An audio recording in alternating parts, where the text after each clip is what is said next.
Battle of the Network shows. Join Rick Brooks and Mike Kogel as they explore the TV of the 70s and 80s through hand-picked episodes of their favorite and not-so-favorite series.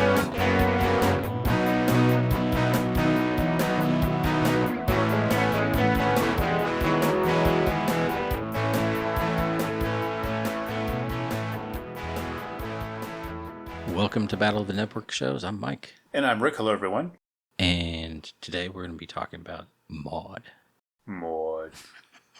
We certainly are. You know, that's the only way you can really talk about the fact that you're talking about Maude. To be dramatic about it, right? I think so. I think she has a certain gravitas that necessitates that almost. Right. Isn't that the missing verse from the theme song? Yeah. She has a certain gravitas. Which, of course, is a spin-off, one of the many, maybe the first Learverse spin-off. Is that right? I believe it's considered the first, yeah. Of All in the Family. Then, of course, we've talked about it a little before, but the Florida character went off to Good Times or became a different character on Good Times, or whatever happened there. Yeah, I've seen some debate as to whether or not Good Times is actually a spin-off of Maude, but it's enough of a spin-off for me that I think it is. So yeah, I mean, they changed so much that it's a little difficult. But as we've theorized, it's just a parallel universe. Yes, it's all connected, not necessarily part of the same universe, but all connected through the broad brush of the Learverse. And we continue our seeming crusade to talk about every Norman Lear show before All in the Family. Right. It's kind of just worked out that way a little bit, folks, but we'll get to that eventually. So, yeah, we've got, I don't know if does Sanford and Son count? Or is that's... I kind of consider that an adjunct part of the Norman Learverse. Yeah. I mean, when you start branching off into, like, Embassy and Bud York, and it gets a little complicated. Like, What's Happening could be part of the Learverse, too, I guess. Facts of Life. Is Facts of Life part of the Learverse? Yeah, to me, I don't feel like Facts of Life and Diff'rent Strokes are, but, I mean, you know. But yet, the Live in Front of a Studio audience seem to be trying to put them in the Learverse. Yes. So, I don't know. But then, like, I assume Mary Hartman would be. Yeah, I think it would be. Which means Fernwood Tonight, too, right? Correct. And then One Day at a Time. Yeah, that I'd put in the Learverse without a doubt, yes. I don't know if the characters from that ever interacted with the characters from Good Times, but still, it fits. It fits the mold. Right. And Maude, the TV show, definitely feels like a Norman Lear show, and a show of its era, and has that kind of sensibility that you would think of when you think of a Norman Lear show. Yeah, it's loud. Yes. Yeah, it's it's bouncing between comedy and sort of some serious ideas. And it has that look, that kind of like not shot on film, 70s kind of look. So visually, it fits in with the other series. Yeah, and I find that most of the ones I've seen, like each act, before a commercial break is usually like one scene, maybe two. The first act is almost always just one really long scene. Mm-hmm. Which just, I guess Seinfeld is so in my brain at this point that seems odd to see sometimes. Right. Because Seinfeld would have like 40 scenes or something. But these just have these long, seemingly like a play, like just these long takes.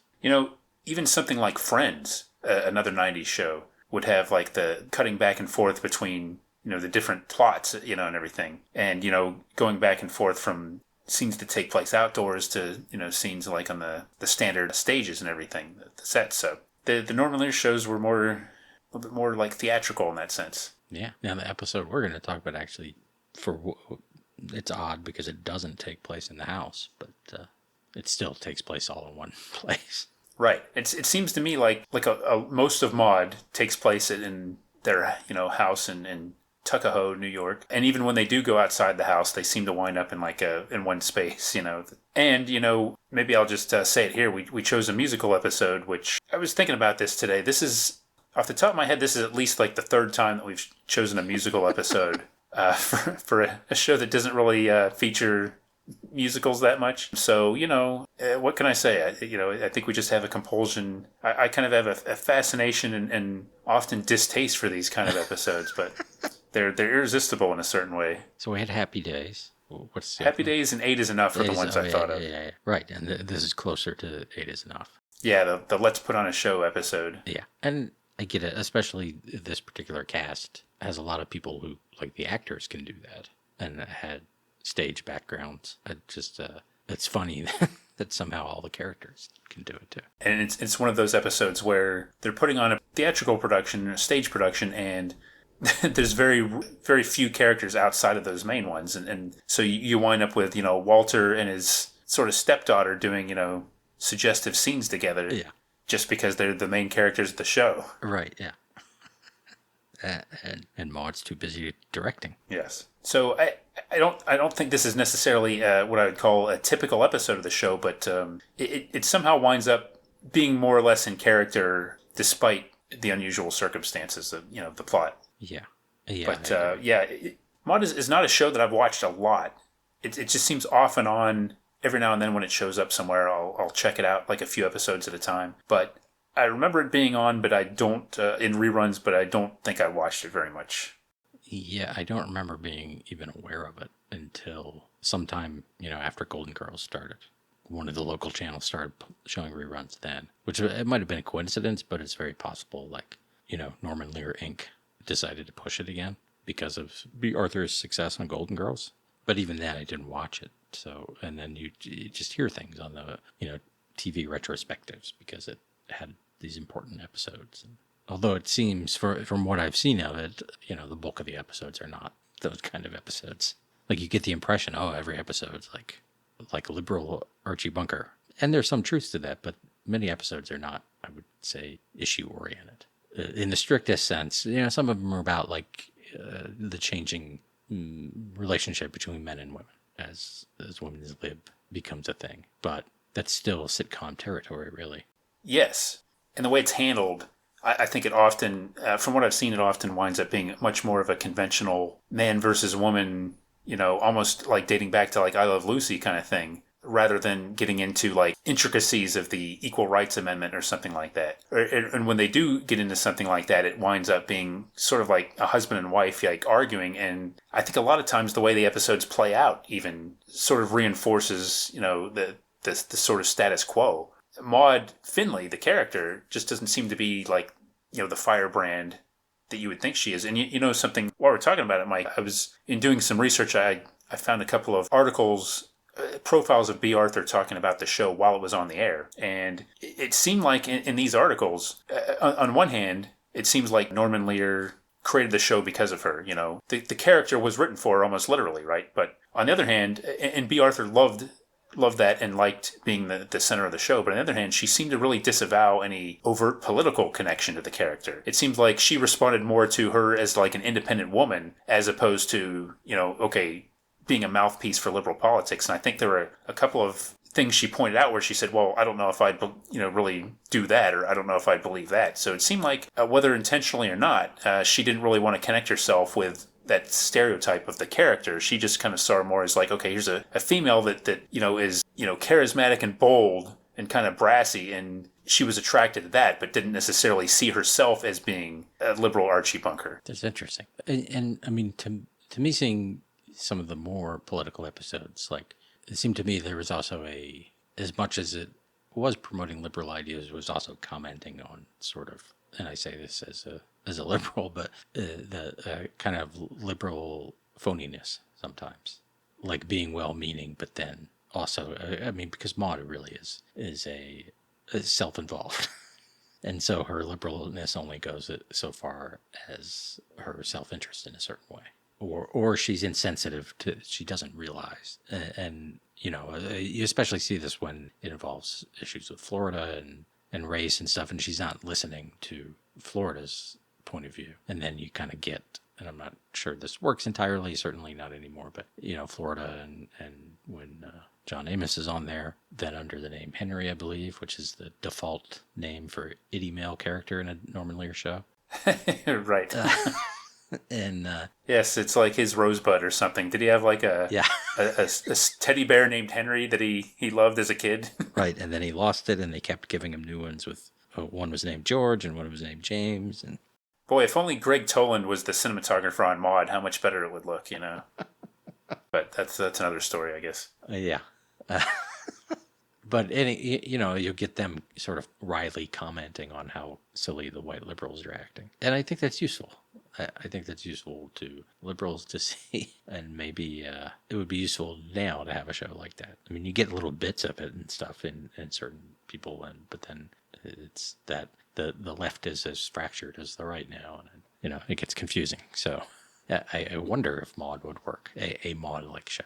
I think you nailed it with a lot of, you made some really good points there about like the quote unquote politics of the show. I think especially regarding with race, that's a lot of times they do sort of show Maude as the stereotype of, sort of an out of touch liberal who is self-absorbed and not actually concerned with, or at least not thinking about what actually benefits the people that she, claims to be fighting for, or worked up about. That did seem to happen a lot and what I've seen. And it stands out to me too, because like I'm more interested in the characters of like Florida. So those episodes like are more interesting to me. But I also think that the show, I think you can argue that just presenting some of the topics that the show brings up was considered political back in the day. And that's easy to forget now, almost 50 years later. It's easy to forget that some of the conversation seems a little tame, I think, like to me right now, because there's a default assumption that Maude's politics are true. Like a lot of these things that she believes in are true. Even if they lampoon her a little bit, the show still comes at it from a standpoint of, okay, we still kind of agree with what she's saying. And they don't really bring a lot of like credible counter arguments to her, I think. Like the Arthur character that we'll talk about here is kind of a buffoon most of the time. And he's sort of like the token conservative friend a lot of times that bounces things off her. However, I think one thing, it's sort of like was considered liberal at the time and why the show was controversial, that they were doing episodes about, the infamous abortion episode. Just bringing that up, regardless of how the show handles it, was considered like kind of a bit of a radical act. And I did watch that episode again. That's not the one we're going to go into. That's not the musical extravaganza we're going to talk about. But I found it interesting when watching that it tried to handle it in a sensitive way, but there was very little debate about the morality of it. Like, it was more like sort of like the practicality of it. And I think the episode gave some easy outs to avoid really getting into the morality of it. So I can imagine a lot of people who watch that against abortion would feel like they didn't really get represented, for what that's worth in that episode. So I think that's a good example, one of the most famous episodes of Maude, how Maude is conflicted sometimes, but really the show's default position is going to be like the more liberal side of things no matter what. Yeah. I watched those two episodes too, and of course the episode takes place before Roe v. Wade, but so it's legal in New York where they live. And just recently legal too, as the Carol character says. Right. Yeah, it's an interesting, and even like the at the end when they finally make the decision that they're sort of like, it seems like they're walking along. They're saying, Walter or Maude says, yes, for us in our personal relationship between us, this is the right thing to do. Like they're not saying it's right for everyone, but I guess they're saying it's no one's business and they're making this choice. And I think Norman Lear has said about that he thought it would be a cop-out. Originally it was going to be like a neighbor or somebody or a friend. But what if it had been the Adrienne Barbeau character going through this? Then you wouldn't have a lot of the arguments about, because one of the things that they keep saying in the episode is that because of her age, it's dangerous, and it's risky in just from a practical standpoint. So that kind of gives them a little bit more of an out towards it, I think. Another thing I'd say too is that the episode itself got a lot of controversy, so there were a lot of people that were offended by it. And it was, organized. I mean, maybe we need Gary Deeb in here in this conversation to help us out. But I guess, the one thing I read in a couple of different places was that the initial showing didn't get a lot of controversy, but then when they reran it, when CBS reran it, there was time to mobilize like, a campaign against it, and people, some people didn't show the episode. So it was controversial at the time. I mean, it's interesting that it's like 15, 20 years after Lucy had to fight to use the word pregnant. Right. And they were able to say all of that and say abortion. Right. I was actually surprised that they used the word abortion, because at first it seemed like they were avoiding it. I do think one of the main things I would say about it is just the idea that they had that episode was a statement. Mm-hmm. Oh yeah. I mean, it's funny too, because we didn't really want to focus on that episode because, not just because of the subject matter, but because we generally don't pick like the most famous episode of something. But it does seem difficult to get into the series without mentioning that and, maybe some of the other famous episodes. But if you asked people, for a couple of Maude episodes, that would surely be one of the most famous ones. Yeah, and Walter being an alcoholic. Yes, which that's an episode. I didn't watch that recently, but I hated that episode. Yeah. He strikes Maude in that one. They did it for a purpose, but I just didn't like the way that they handled that. And then, does he actually stop drinking after that? Because this can be a pretty drinky show. It's the 70s. Everyone has their, one of the pieces of the set is a bar. Right. That's right, yeah. And Maude herself drinks a lot. And jokes about needing a drink and everything. In the abortion episode, Walter and Arthur are having drinks at the country club. And then it seems, just head off to drive wherever they're going to drive. Yeah. Well, Walter goes to work. He's actually drinking on the day he's supposed to get a vasectomy. Yes. That might not be the most complex surgical procedure there is, but I don't think you're supposed to booze it up before even that one. You might want to, but... Yeah, that's right. He certainly does. I think in the alcoholism, I think Maude makes a comment about her own drinking and, trying to help it. But, it was like that. A lot of shows from the 50s up until probably in the early 80s is when it kind of stopped. Like the Bob Newhart show. They'd all be drinking all the time, Hey, Emily, can you fix me a drink, as soon as everybody gets home? Or, sit down, Bob, I'll fix you a drink, That was just part of suburban living, I guess. Right. Suburban and urban living back in the 70s. The wet bar, yeah. Although I would say on a lot of dramas today, you still see it's like the shorthand for being unhappy is someone drinking hard liquor, which I don't know. Since I don't drink much and I certainly don't drink a lot of hard liquor, I just find that. I don't know a lot of people who just have a bottle of whiskey around all the time and pour multiple glasses of it and, brood. That whole thing of like having a home bar and just being a thing, like you come home and you unwind, you have a couple of drinks. But I'm sure there are people who do that or have their 6 beers a night or whatever. Sure, but not on television as much. And you're right. And if they do, it's intended to say something specific about the character or the situation. Right. It's not just casual life. Right. Or it's what was that show, Cougar Town, that so many people are crazy about. It's like, oh, how refreshing it is. The characters, they drink and they're unrepentant about it. They enjoy it. But it was seen as like a novelty. Right. Hey, New Girl. Those guys were drinking beer all the time, I think. I'll bet. Now, don't even get started on Schmidt. Schmidt, yeah, he probably was drinking Zima. Ugh, that's so Schmidt. So now in other episodes I've seen, and I don't think it really happens in this one as much. Maude is quite a melodramatic person, and Bea Arthur's great at playing, and she has like those different. She's going through she's got the being very dramatic about it, and then she'll make like she'll use her lower register to make an aside. That's the joke, right? And then she'll go back to either or not swooning, but just really monologuing and holding her chest and all sorts of things, or yelling.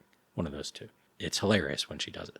She's very good at it. And very, I would say, different than Dorothy, who, of course, was the level-headed one in that show. Yeah, that's very true. And I think you really hit on something very true about the Bea Arthur performance on this. And I got to say, though, I'm not as big a fan of it. She did come from a stage background. She was in, like, MAME and things like that, a very successful theatrical actress, and brings quite a lot of that to playing Maude Finley. But I much prefer on the Golden Girls, which I think is a far superior show. But I just like that character. I like her performance. I like the wry asides and kind of like the eye rolls. The subtlety of it actually makes the Dorothy character stand out more to me than the Maude character on this show, who seems more shouting and the melodramatic nature of it, which I like the way you put that. It just doesn't appeal to me as much. I think, and maybe it's part of it because I just don't care for the show as much. I don't disagree. I don't think. And I find it a little exhausting. Again, we already mentioned it's loud and there's a lot of arguing. And All in the Family is the same way. It just seems like everyone's in a bad mood all the time. I guess that's true of All in the Family too. But, the other characters are able to sort of to call her on her behavior. And she's self-absorbed, but she is self-aware that she's behaving that way. Like, it's almost like, yes, I know I'm doing that. But yeah, she does that a lot, yeah. And Florida calls her on it, and Carol does. And Walter just seems to, they get into heated arguments, but he sort of just is ultimately has accepted, well, this is part of the nature of this relationship. Right. Which, is an interesting dynamic, but it can get a little overwhelming after a while. Yeah, I think the show doesn't hold up very well. I think there's a lot of people that feel that about the Norman Lear shows, but I don't think it's because of the subject matter or the topicality. I just think it's because of the style of it, and just a lot of the creative aspects of it just don't hold up as well as other shows of the era. And of course, they just their characters are age, and they don't seem that. Yeah. To me, and actually with, wife of the show, Lori, and I were watching a couple of these. And I think maybe it was the other one another one we had talked about where Arthur moves in temporarily. But Lori was kind of stunned almost because she thought, like, Rue McClanahan especially looked younger on the Golden Girls than she does on this show. I think there was something about that particular episode, because I think in the episode that we are going to talk about today, eventually we will get to that episode, I think she looks a lot different. But just in general, I think because of like the look of the show and without that 80s gloss and with the makeup and the costuming, actually Bea Arthur and Rue McClanahan in many ways look younger, and the characters just seem more vibrant and active than they do in Maude. Yeah, well, I know in the abortion episodes, Vivian had, just like Maude, had gray hair. Or salt and pepper hair, but mostly gray. Where, of course, that's not the case on the Golden Girls. And to be fair, in terms of continuity, this episode takes place after Vivian's facelift and after Maude's facelift. They both had facelifts. Good point. Good point. But yeah, they certainly. I would say that they don't look older on the Golden Girls, much older. I don't know if they look younger, but yeah, but it is different clothing and different. I don't know, but there's some, Maude's like 47 or 48, and Arthur turns 50 in season 2, I think. So yes, I think she's 49 maybe in the abortion episode, something like that. Yeah, in that ballpark. Yeah. Yeah, and he looks older too. Conrad Bain, on the other hand, with his hair still blonde. Yeah. and those ascots. Yeah. It's almost like when you see like Mr. Magoo's Christmas Carol and you see present day Mr. Magoo and then they flash back to him when he was younger, Uh-huh. It's like, whoa, hey. Quincy Magoo was quite dashing. Yeah. Yeah, so are there any basic details people should know?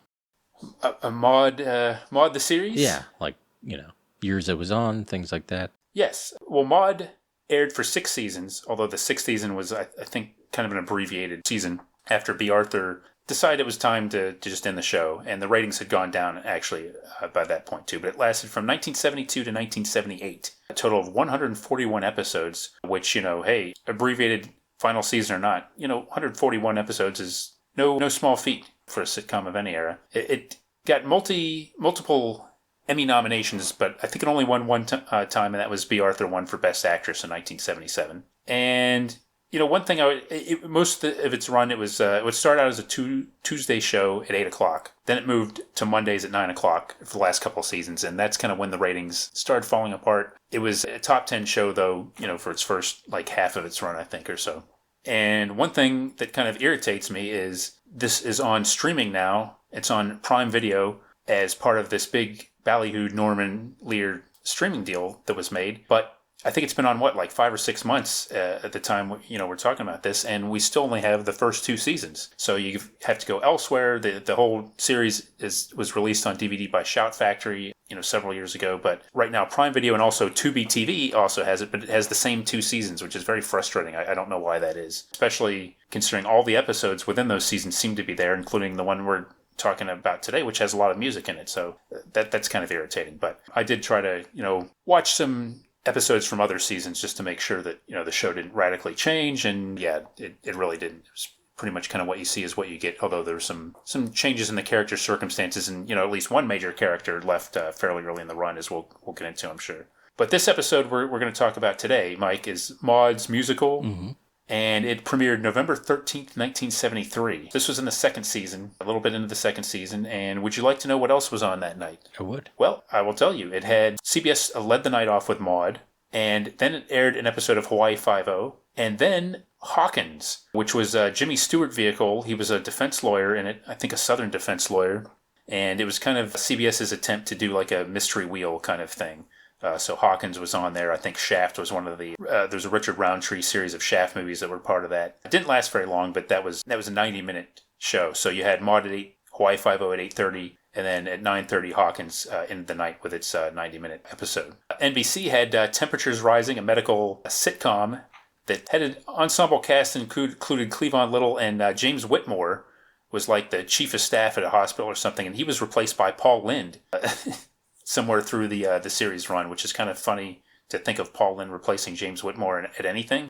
And then after that, they had the theatrical movie The Cowboys from 1972 with John Wayne. So ABC only had 2 things in primetime that night. And NBC led off with Snoopy Directs the Ice Follies, which I think had somebody in a Snoopy costume and some footage of the Ice Follies show. A little bit of Snoopy on ice there.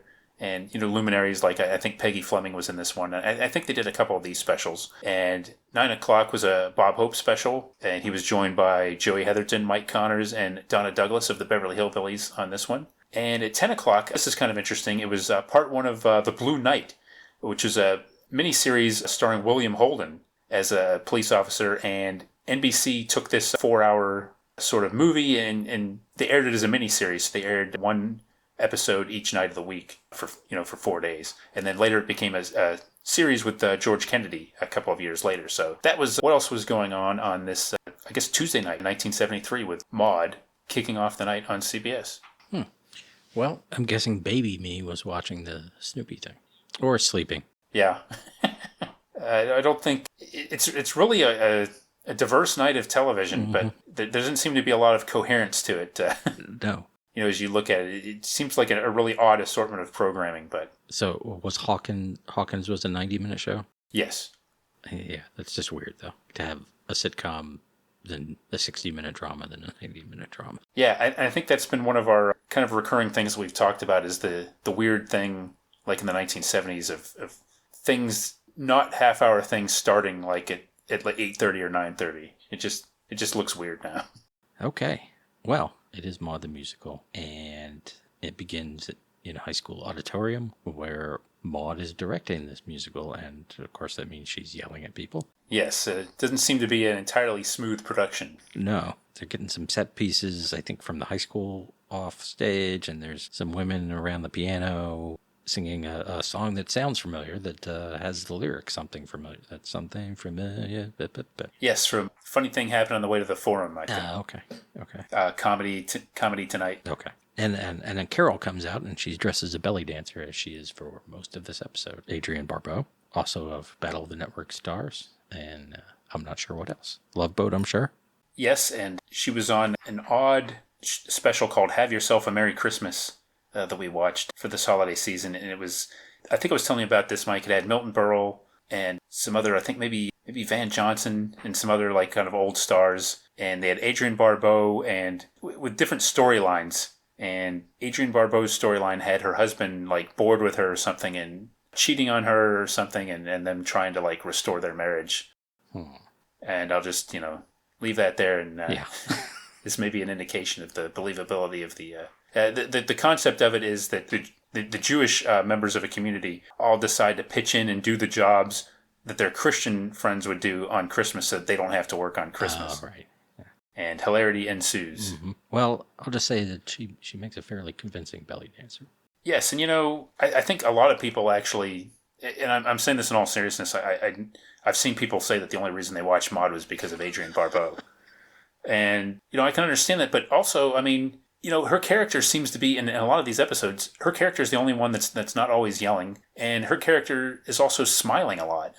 Despite being a single mom and all the hardship that goes through. And, I've seen some episode where, that spotlight the Carol character, and she's got her problems. But she seems to be one of the most well-adjusted people on the show. Yeah, she's fairly practical and can kind of talk sense to her mom. And I agree. A good balance to all the shouting. Played by a different woman in the backdoor pilot on All in the Family, by the way. And I didn't look up who that was, but essentially the same idea. The same idea of the character. The divorce, and she's actually about to get married, and then some circumstances partially caused by Archie reveal some truths about her fiance that ruin that situation. So, yeah, but she's good presence, and it does start to give you an idea of what this musical might be. And then Walter comes out, and he's dressed as a clown, Cuddles the clown. And, she does a thing where she shakes her hips to the drums, and he does a take. So, as you mentioned, it's a little, if you think about their relationship, their familial relationship, it's a little weird. But they don't seem bothered by the situation. To say nothing of the age difference. Correct, yes. Actually, it's a tribute to burlesque that's going to be raising money for the local library. And yeah, the high school auditorium is where they're doing this too. Yes. And then Arthur bounds on stage, and he, as he does for most of the episode, he objects. He doesn't think this is appropriate for the high school auditorium. And not only did Carol do this hip-shaking thing, but then Maude does it, and then Arthur ends up doing it. Yeah, I think Maude is doing it to coach Carol because she's criticizing her performance, which is kind of absurd. And then I think, as I recall, Arthur's doing it as like, we don't need any of this in our, we don't want to see this on stage. And then he does it, and it to me, it's kind of cheap laughs. I mean, I love it like, this is the kind of thing like they do in The Honeymooners, like, Jackie Gleason, would sort of imitate doing the mambo, and it would be kind of a little bit of a cheap laugh, like, doing this and moving his hips and stuff. But here it just seems it's kind of a reminder that, sophistication is not exactly what they were going for, despite the quote unquote adult subject matter, that they were guilty a lot of times of just kind of, it seems very easy to me to just have, and I kind of knew as soon as Maude was criticizing Carol that she was going to do it and that it was going to be a big laugh. Just, oh, here's Maude doing this dance. And then, it was not a surprise at all to have Conrad Bain do it too, is all I'll say. So I was a little worried at this point that this episode is going to be, cliched and I'm going to be a little disappointed with this. So already I was a little worried about this. Not for the same reasons Arthur is, but I was a little worried. Right. And then Carol does a modern version of it. Like a really sped up version too. Yeah, that part I was okay with. Yeah. No, but you're right though. It was kind of like continuing the thing of, and of course, I had my skepticism about the whole concept of the episode to begin with. Like, why are we doing this put on a show episode? But right, to raise money for the library. Ah, yes, okay. The Tuckahoe Library. They need to. That is true, okay. And Walter and Carol rehearse part of, they call it the Lena number. It's a song. And of course, Bill Macy is Walter. He was on Broadway, or is it off Broadway in O Calcutta? Oh, yeah, famous. Oh, indeed. Yes, the Naked People play. Yeah, and in more than one episode I saw while watching these, he was walking around in a towel, and I couldn't help but think. You know what? You're right about that. Yes, a nod to O Calcutta. It could also be just as simple as like, we got Adrienne Barbeau, we're going to give something for the ladies too. Little beefcake to go with the cheesecake. Mm-hmm. Yeah. And yet, Maude makes some comment about his singing being not very good. And Arthur objects to this one too. And then he mentions he's a ranking member of the school board, and that's how they got to high school. Yes. Despite not having any children. Yeah. Well, why should that stop him? Just a concerned citizen. That's right. Yes, I like that. He says that several times, I think, a ranking member of the school board. Right. Are there non-ranking members? Yeah, I don't know. I mean, do they all line up and, establish a pecking order when they're sworn in? Mm-hmm. I guess maybe they're like freshman school board members. Could be, yeah. And he suggests he wants to do this World War II song, and Maude's like, hey, there are no war songs in burlesque. And she gets this guy, Mousy, to come out. And he does some sort of burlesque bit, but, basically says, yeah, there weren't. Mousy is played by Joey Faye, who was indeed a star of stage going back decades. And I think he makes a reference to being, playing with the Top Bananas and stuff like this. And he was actually in Top Banana, I think. He was a sidekick to Phil Silvers in a couple of productions, and he was also in Guys and Dolls. And claimed to have created the Slowly I Turn bit. Yes, I have to question that. Well, somebody had to create it. Well, I think he also claimed to create another routine another famous routine that I probably first learned from Abbott Costello, Flugel Street. And I was curious about that, and I looked into that, and it looked like that was done like 20 years before, he would have done it, but he sort of changed the spelling and then claimed that he did enough to make it his own. But he actually, this is a whole side thing, but he actually gained some kind of copyright on it and then went to court and this whole thing. But I have a feeling he was one of the first, maybe one of the only people that actually thought to try to legally prove that he had created one of those sketches, because, it was a whole tradition to just, a lot of this stuff, just pass it down and nobody would think of claiming ownership. But I guess Joey Faye did think to claim ownership, which it cracks me up. Yeah. But I like that they got an actual burlesque guy in there. Yeah, and they don't explain anything about who he is right? I mean, like, he's just there. Yeah. But then Florida comes out in a French maid costume, and Arthur uses this as an argument for himself, that there weren't any black people in burlesque. So, why is it historically accurate to have a war song? And Maude says it's not about her color. And Florida says, then, how come I'm the maid? Yes. Which is, that's a typical Maude kind of joke, I think. It is, and it's a typical Florida remark, too. Yes, yeah. Yeah, that whole exchange, you're right, is definitely very typical of the show. Yeah, and I have mixed feelings about some of that stuff, but like, it still, to me, seems like in the school of the sort of asides that domestic characters are making in the movies in the 30s and 40s, and the knowing asides. I think she does it, like, she doesn't have to play up any sort of a stereotype when she's doing it, but it's still that idea. So I don't know, maybe that's some misguided liberalism too. Yeah, I think in a lot of, like, except for the episodes that spotlight Florida, a lot of times she comes across as, like, sort of apart from it all and doesn't seem to have, like, a life of her own. And it sometimes seems like her calling out Maude for not being aware of that, it isn't enough sometimes. It still seems like she's kind of this sassy stereotype character, just not, demeaning, as some of the those stereotypes, but yeah, kind of like that, what's what I'm looking for, sort of like idealized figure as opposed to an actual, like, fully formed character. Yeah. But I do like, of course I like Esther Roll, and I enjoy her performance, and I think sometimes they do too many of these jokes per episode. If they just did one an episode, but sometimes they do it like 3 or 4 times, and you're right, it gets a bit much. Yeah. Now, I mean, I guess part of the idea is that they're friends, at least to a point, and she can say these things to Maude's face, which is a little different, but still, yeah, it can be a much. I think that's the only joke like this time. But well, there's one exchange later, yeah, that kind of reminds me of it, and I think, was it after this season or she leaves in this season? Okay, yeah, so they replaced her with 2 characters. One I don't remember, but Mrs. Naugatuck, I think the British, she was more of like an outright antagonist to Maude, and that character isn't as interesting to me as Florida, but I respect the fact that when they lost Esther Roll, they went an entirely different direction instead of just replacing her. So I do like that they did that, but I just didn't think it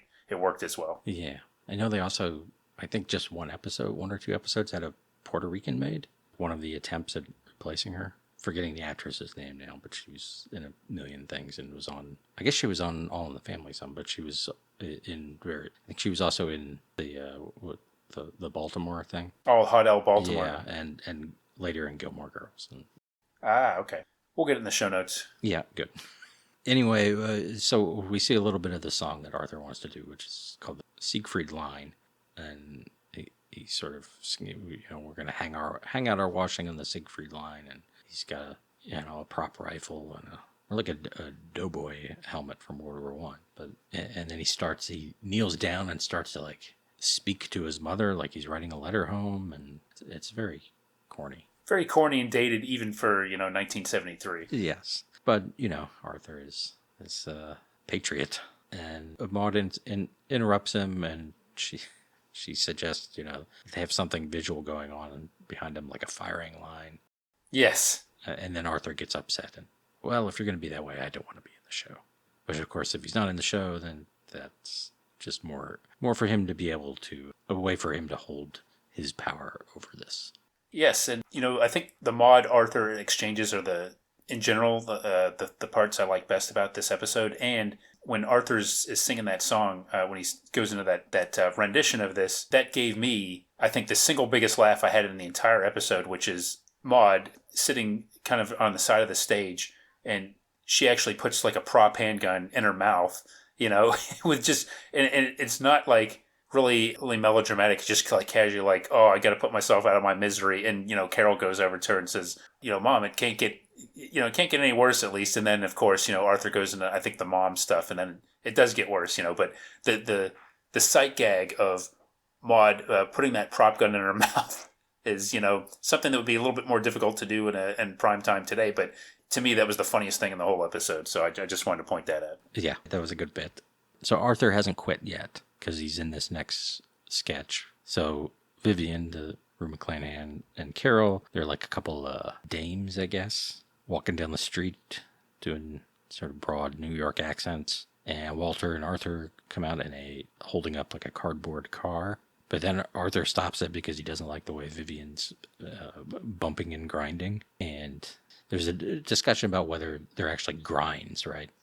Yes. At this point, I'm not quite sure what Arthur and Vivian's relationship was at this point, right? Because when the show started, they were just, happened to both be in the Maude circle, and then eventually they got married. Yeah, I think they get married during this season, but I'm not sure. So maybe they're dating at this point. Yeah. But Arthur definitely reacts as if he's got a personal reaction to it. Yeah. And, Maude tells him that trying to be sexy around him is always a grind. And he gets upset. He uses the word poppycock and apologizes to Vivian for that. Yes. He says all of this is part of the creeping smut. And he, in fact, has joined a group that sounds very familiar that wants to pressure TV sponsors into pressuring producers not to make this kind of thing. And he has some examples. Yeah, this is maybe the most interesting part of the episode for me. So one was an episode of Mary Tyler Moore where she stayed out all night on a date. And the other was an episode of Marcus Welby where he treated a homosexual in public. I guess the public being on TV. Yeah. Like he doesn't have an objection to doctors treating homosexuals, which, that's good. But we shouldn't know about it on our TVs. Yeah. This is a good example of Arthur coming across kind of buffoonish, especially the way he articulates that particular part of it. And it's kind of funny the way he says it because it's absurd. But this is interesting. I mean, it's kind of like kind of a self-commentary here. Yeah. But I'm not saying I agree with Arthur, and creeping smut is certainly a colorful turn of phrase. Yes. But at the time, his character's right. I mean, in the sense that standards are loosening in 1973, and there is things on television, for better or for worse, that you would not have seen a decade earlier. And, and they have to make it... I'm not criticizing the show for making it buffoonish in this point, because they have to make it funny, But it's just interesting the way they present it. I mean, and I think that it's probably, a little bit of a commentary on some of the objections, shows like Maude were getting at the time. Yeah. And then she kind of she's, who watches TV anyway? Yeah. But it was interesting. And again, we could have used Gary Deeb's input. Yes. Helped us distinguish between the smut on TV and the art. But speaking of art, not Arthur, but art, yes. This little passage from the car sketch, Walter asks Vivian's character, do you want to get in the car? And she's like, I got nothing to lose. And that's what I want to find out. Oh. And that leads Arthur to calling this hardcore pornography. And he's off to find the principal, which kind of reduces his ranking school board brag a little bit. It does. It seems like he could just put the hammer down. Well, the principal seems to be a bit of a figurehead. Mm-hmm. So I guess Arthur sees himself as like the influencer, but he recognizes that the principal is the one who truly, officially can put it to an end. I was hoping, Mike, that you were going to be speaking of Art Hindle when you said you were speaking of art. But he's not in this episode. No. Maybe he was back home in Canada watching and dreaming. Or maybe he was, putting on a show at his high school. Could be. He could have been any character in this kind of production. He's that talented. Yeah. Even the belly dancer. Yeah. So while he's off, Maude rehearses her song, which is Hard-Hearted Hannah. And, it's Bea Arthur's big moment. And, of course, she does what Bea Arthur does. It brings her Broadway background. It does that. And and everyone comes out and cheers for her. I thought it was an impressive number. And Lori, watching it, she kind of said, just looking at it in storyline, she said, now see, why don't they just do more of that? Why does it have to be, why does it have to be burlesque? If they just do more of that stuff, then nobody will object to it, and they'll make the audiences happy. Right, yeah. That's a fair point. And, she had argued earlier that it would bring, put people in the seats. Right. And like Arthur had suggested, Shakespeare, and she said last year, we did As You Like It, and there were 44 people on stage and 11 people in the audience. Right. So, she has a point too. I guess, the burlesque brings you in. It's just like the show Maude, right? Adrienne Barbeau brings you in. Yeah. If you're a certain audience member, but then you get the message. It's the spoonful of sugar. There you go. Which actually is a vaguely intentional segue into Arthur showing up and once again, he says the principal's on his way to shut it down, and he wanted to do Mary Poppins, and Maude points out that supercalifragilisticexpialidocious is 9 4-letter words. And I believe that's the commercial break, right? That's the commercial break we got. Now, I watched this on IMDb TV, and coming out of it, it seemed, I wonder, it almost seemed like there was an edit there, and I think there was another part later on where it just seemed, I think it probably aired originally like that, but it looked like we missed something. Yes. And the next thing is a classroom sketch, and Maude is a quite chesty teacher, and most of the other adults are playing students. And of course, it's like an old schoolroom. Yes. And Little Rascals kind of schoolroom. Yes, and she's chesty teacher in a sort of lampooning the old lady way, not like that you expect Eddie Van Halen to come running through and do a guitar solo way. Right, yeah. But you got to love the Schoolhouse skit, which is a staple of anything probably in burlesque, vaudeville, and kind of probably any form of entertainment. I think many Univision comedy shows. Mm-hmm.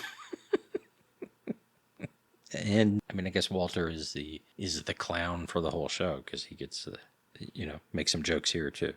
Right, he's like the class clown. Yes. So the teacher leaves and says behave, and this schoolroom is divided up between girls and boys.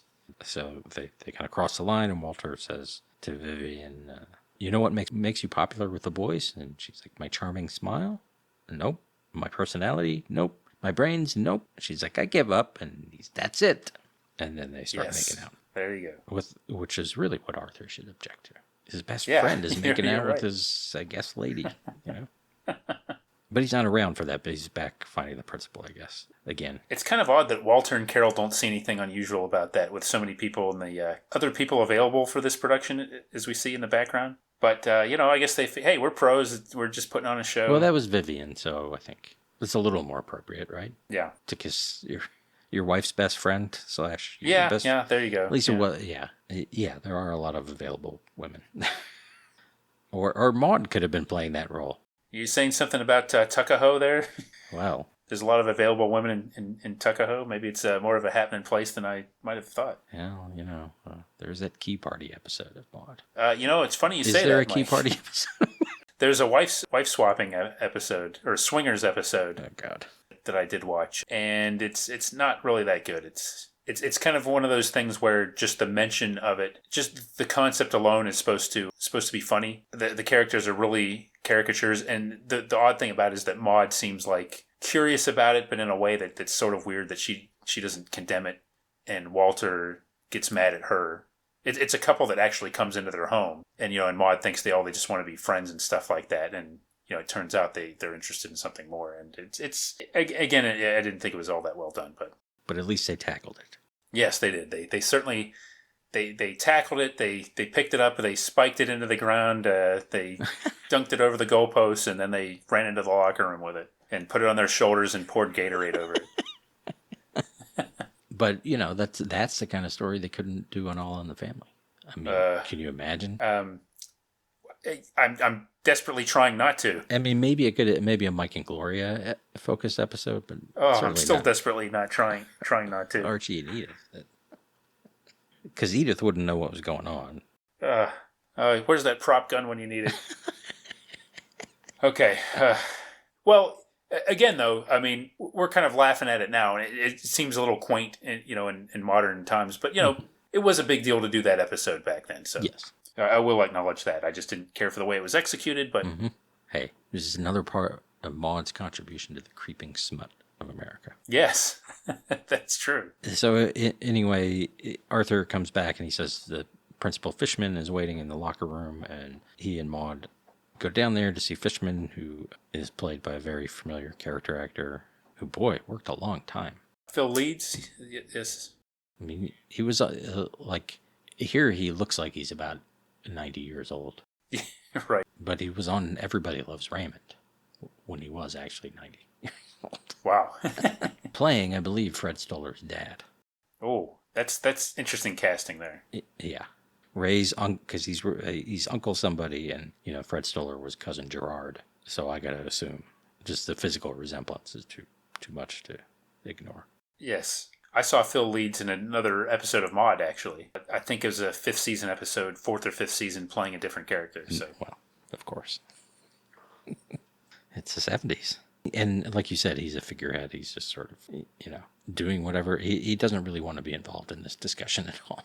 Right. He seems like a very hapless sort that just wants to get out of everything with minimal effort and hassle. Yeah, and Arthur threatens, sort of like the police threatening to knock you down to a traffic cop. He threatens to make him Glee Club teacher again. And then, Arthur and Maude have this argument. Maude says it's censorship. Arthur says the Nixon Supreme Court voted overwhelmingly against permissiveness. Maude counters 5-4 is overwhelming, but in Arthur's mind, William O. Douglas's decisions don't count, so it's only 5-3. And he basically is to the point where he's going to say, there's no show. And Maude starts listing all these things that, if there's no show, there's no this, there's no that, there's no that, and then there's no you singing the Siegfried Line, and much like pointing out the liberal self-centeredness, pointing out, I guess, conservative self-interest,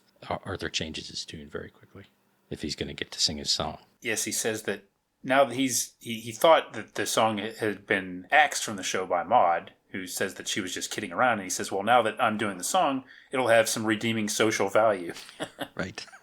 Which I did think that was pretty funny. Like, that's how he justifies, the presence of other stuff he doesn't like. He's like, well, as long as it has redeeming social value, then it's not pure filth. Right. And then we see the opening number, which had been mentioned earlier that Arthur wrote that too. So it's about girls from around the world, and we see Vivian representing Europe. So she's sort of dressed like a Brunhilde type character, but with all these European flags for her dress. Carol, oddly, is representing Asia. Florida represents Africa, and then Maude comes out to represent the United States, and she looks sort of like the Statue of Liberty and looks very miserable.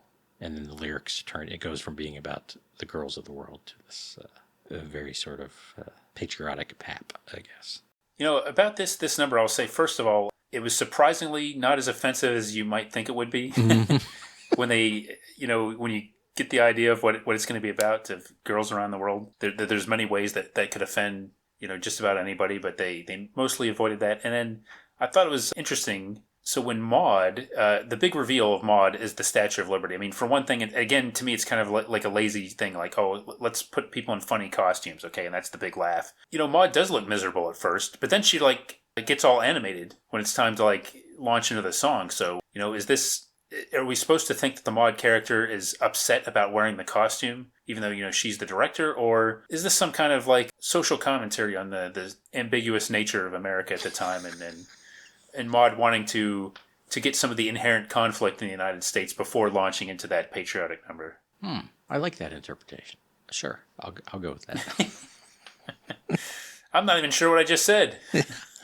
But it was, I'm glad you mentioned that, though, because I did notice that, though. I mean, I guess it just seemed to me like, maybe I'm picking this apart too much, but it seemed to me like it's harder to play as a joke if she's happy to be there. Like, the joke is that she's miserable to be in this costume, but it really doesn't make sense for her to be on stage with that look as if she's miserable. So maybe I was trying to no-prize my way into making that more logical for me. She's trying to appease Arthur with that, too, so...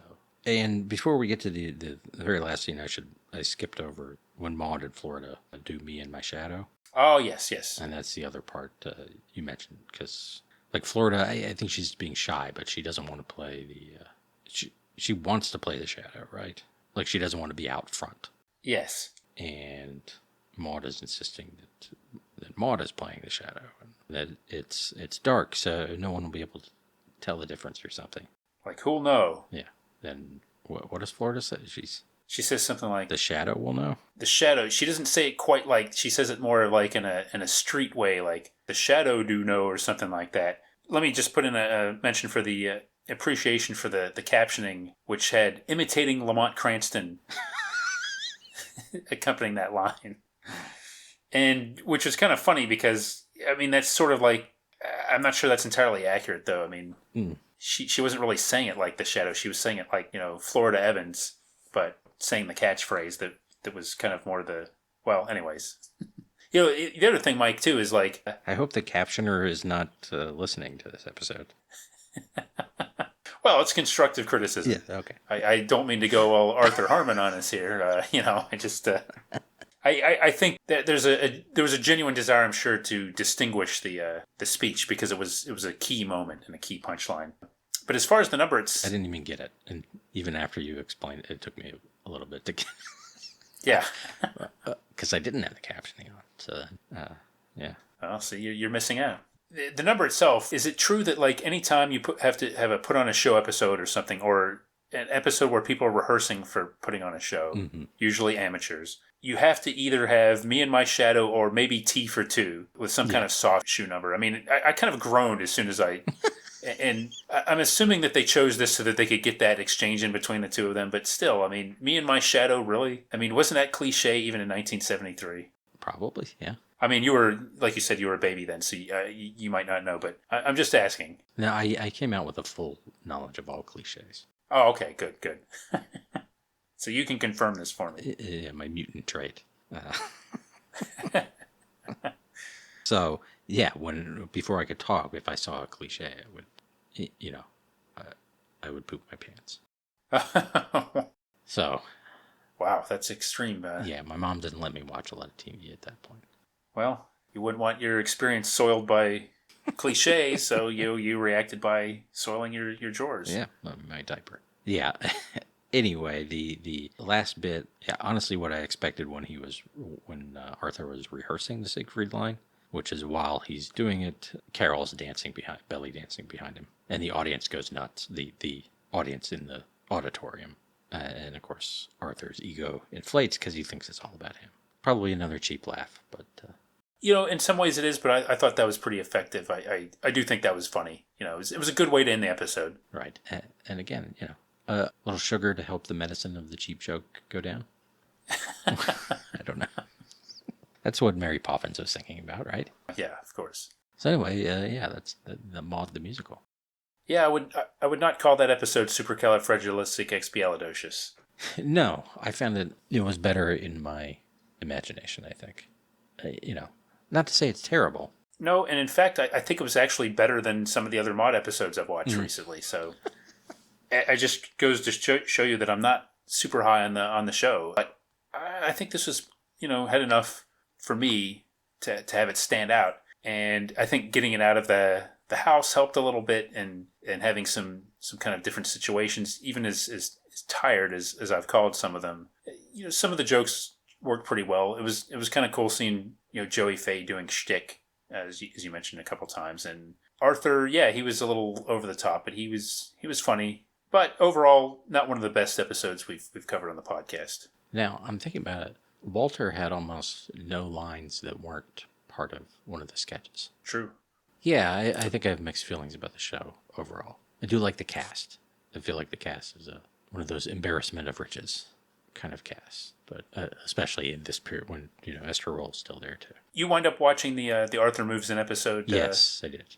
And I really thought that was a real misfire, because I think maybe talking about the melodramatic nature of the character, but in that one it starts out as like kind of a basic plot of Arthur moving in and being a total pest as a house guest, and then ends up with Maude being jealous of Walter and Arthur hanging out and leaving her out. It really rings false for me, and she's reduced to tears and just really kind of desperate, clinging on to them and feeling left out. It really did a disservice to the character, I thought. Yeah, I mean, At first, it seemed like it was more just like, well, okay, Walter's not paying attention to her because he's too busy with Arthur, and that made sense. But yeah, then that shift to just being her left out was odd. Plus, the promise of that episode was just Arthur being a nuisance, and he was a little bit, but I just wanted to see that, whatever chaos that caused, and him the ways in which he was a nuisance. It's like they took two very broad premises and like crammed them together, and neither one of them wound up, working. So I did enjoy seeing that he wears an ascot to bed, I guess. But I mean, well, were there any episodes that really did strike you as particularly good that you want to mention? I think one we had talked about maybe doing was one with Florida where Henry wants her to quit her job because he's getting a promotion, which I think then is why she actually does quit later. Yeah. But he and Walter are kind of being chauvinistic about that. Like, just assuming she doesn't want to work and just no woman of mine is going to work and all that kind of stuff. And another Florida one that has Ron Glass in it too, where he's like he's working on their boiler, I think, and is flirting with her a lot, and John Amos, he gets jealous, and it just has good performances in it. And there's another one I think is pretty good. Similar subject to the first one I mentioned, where Maude gets a job, and Walter doesn't like it because she's not around. It's a real estate job, so she's kind of got her hours are all over the place, and she's not around when he wants her to be around. So I remember that being pretty good. How about you? Yeah, I like the episode you mentioned with John Amos in Florida, and it was kind of interesting, the dynamic with the guys sort of teaming up against them. And I think I like that one. And I've mostly been watching, some of the first season I've been watching for a while and just kind of slowly making my way. And, there's some good ones here and there. I think I generally like the ones with that maybe bring in some more of some more new characters and kind of bring in things for Maude to play off of. I kind of enjoy those. And I like some episodes that focus on Walter a little bit more and his business. There's one I watched where Walter's employees, he's kind of got conflict with his employees. He's trying to be like, has a party with them, and he wants to be their friend, but he has to lay off people, and there's kind of a conflict there. I mean, some of that stuff I think is some of the things that like Bea Arthur was really looking for, probably not in terms of like having political debates every week, but you're just kind of having like relationship issues and just kind of like human issues, but just maybe being a little broad and going about them. And sometimes the show is pretty funny, but I do think a lot of my issues with the show, it just doesn't hold up as funny as I would like it to be. And some of the other stuff just isn't strong enough for me to make it worth revisiting all that often. Yeah. And I did watch both All in the Family episodes where she appears. So the first one, she's Edith's cousin, and, she's known Archie since he was courting Edith, and so everybody in the house except for Edith is sick, and so Maude comes to help out. And then the other episode, the backdoor pilot, I already mentioned. It is interesting to see those characters butting heads because, of course, she just dislikes Archie in general, but of course she's a New Deal, as Archie says, a Roosevelt fanatic. And as we know from the theme song to All in the Family, he thinks the country was better under Herbert Hoover. So, Yeah. Which I don't know if anyone really thinks that, but I guess people did. That was something I was going to say about the political thing that struck me about that episode and some of the stuff with Arthur is that, some of the divisions we have now aren't necessarily that new. They're maybe a little more dramatic right now than sometimes, but there are a lot of people who are just stick to their side and their party and all of that, and that's not necessarily new. I mean, the fact that people could live through the Depression and World War II and think that, and maybe there's probably an argument this is true, but, that Roosevelt was a terrible president is interesting to me.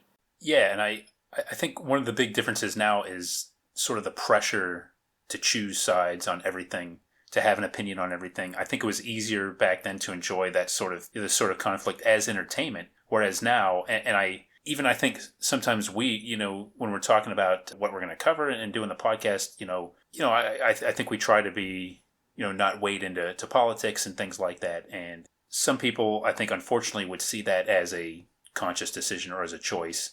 Whereas I think in the past, it was safer and easier to just not get into that sort of thing without being, accused of taking one side over the other. And I think that's one of the big differences now, unfortunately. And I hope that, all of you that listen to the podcast, I hope you, think we sort of get into those things like respectfully and, without wanting to get into that territory. I think we avoid it because it's not really our place, but I also don't think we want to disrespect anybody either. So. All right. Oh, and the theme song. We got to mention the theme song. Oh, yes. Regardless of the show.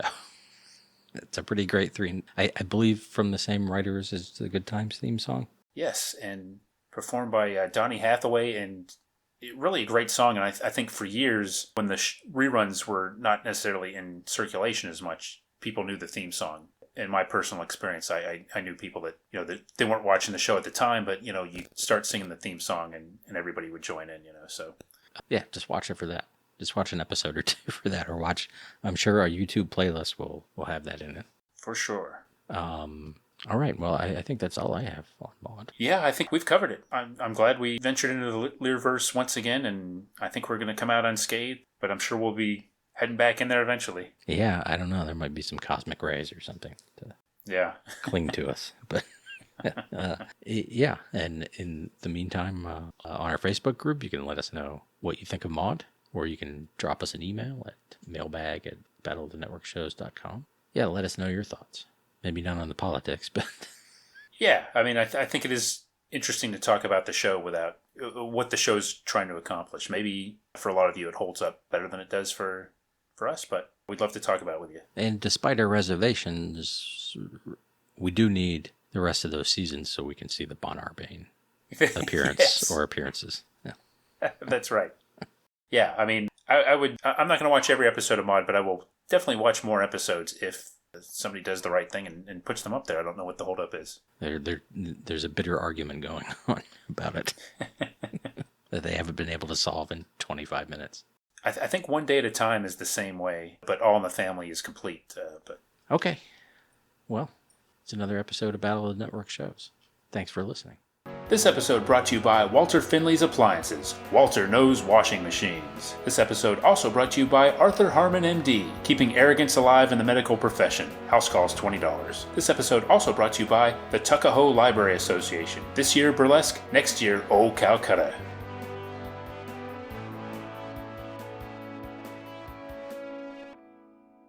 Excellent. Sound good? Yeah. The Maude. I was glad I was muted because I was laughing a lot. Well, I hope it came out well because... it did. I've probably been practicing it on and off for the last couple of weeks. Just to myself, to Lori. Join us next time for another exciting episode of Battle of the Network Shows. Learn more, leave feedback, and suggest future episodes at battleofthenetworkshows.com. Follow us on Twitter at BatNetShows and like our Facebook page, facebook.com/Battle of the Network Shows.